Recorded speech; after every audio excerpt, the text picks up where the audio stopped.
शाश्वत आध्यात्मिक जगत में जीने वाले मानव को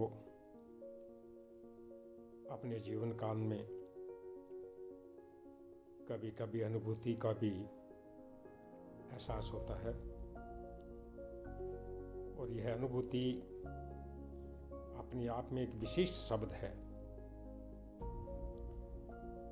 यह आध्यात्मिक जगत का ही शब्द है और शब्द ही नहीं, अवस्थाएं हैं।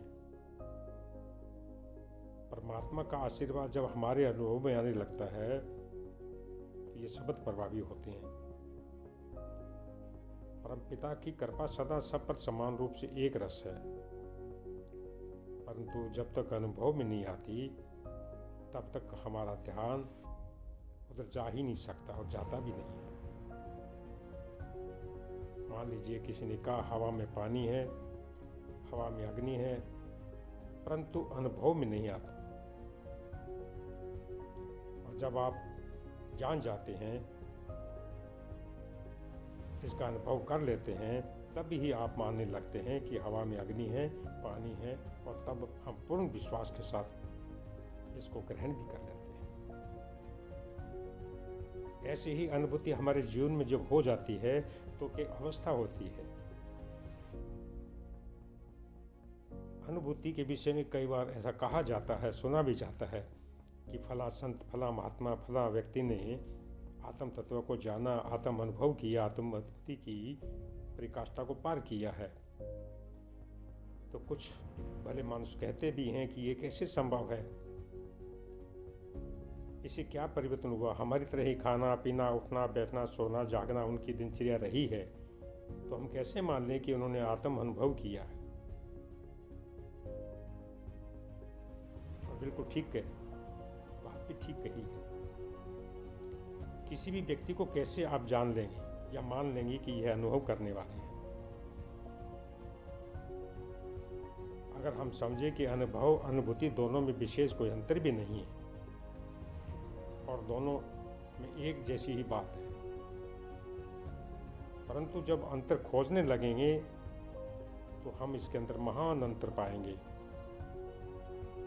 जैसे कि एक अनुभव है जो कि दिमाग का विषय है और एक अनुभूति है जो कि आत्मा का विषय है। एक लौकिक है, एक अलौकिक है।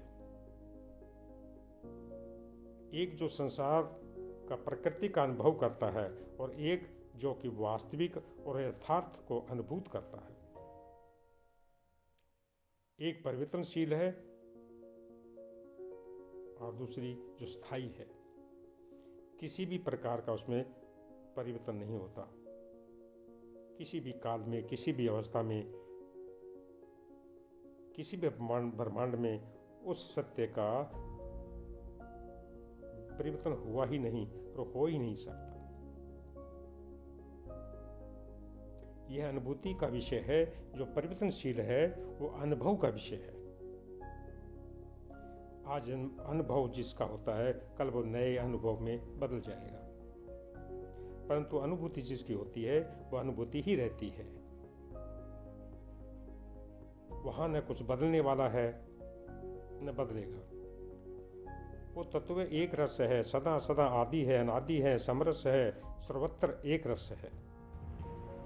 और परम पावन परमपित परमात्मा का अनंत अनंत दिशाओं में अनंत है।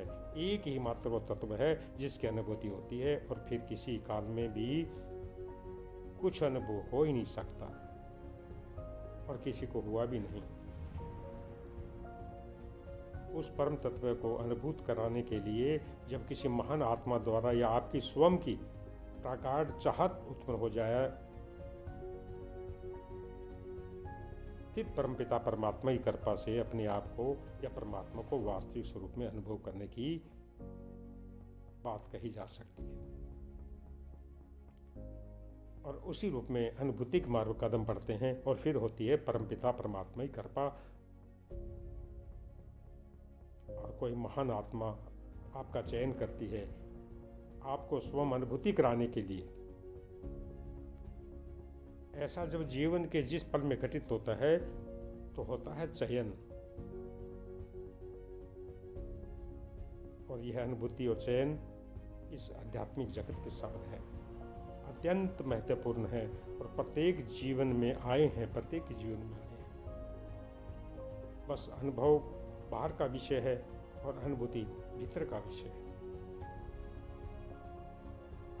जिस मानव ने अनुभूति का आनंद लिया है, वास्तव में वही आध्यात्मिक मार्ग पे चलने वाला, सत्य का राह अपनाने वाला सत्पुरुष।